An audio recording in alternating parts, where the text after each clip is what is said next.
एक छोटे से गांव में कमला देवी रहती थीं।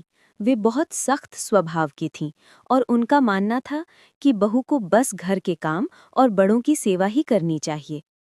उनके बेटे अमित की शादी शहर में पली बढ़ी राधा से हुई। राधा पढ़ी लिखी, समझदार और संस्कारी थी, लेकिन गांव का जीवन उसके लिए बिल्कुल नया था। सुबह 5 बजे उठना, चूल्हे पर खाना बनाना, घूंघट निकाल कर रहना, इन सब में राधा को समय लगता था।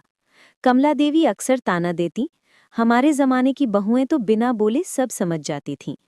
राधा चुप रहती, लेकिन मन ही मन दुखी हो जाती।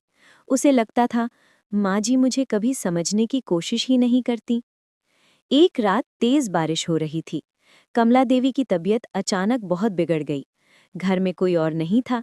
राधा पूरी रात जागकर उनकी सेवा करती रही। कभी सिरहाने बैठी, कभी दवा दी, कभी उनके पैर दबाए।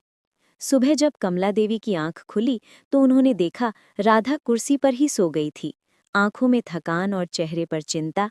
कमला देवी की आंखों से आंसू निकल आए। उन्होंने राधा का हाथ पकड़कर कहा, बेटी, मैंने तुम्हें कभी समझा ही नहीं। तुम बहू नहीं, मेरी बेटी हो। राधा की आंखें भर आईं। उस दिन के बाद घर का माहौल बदल गया। कमला देवी अब राधा को सिखाने लगी, डांटने नहीं, और राधा भी पूरे मन से घर संभालने लगी।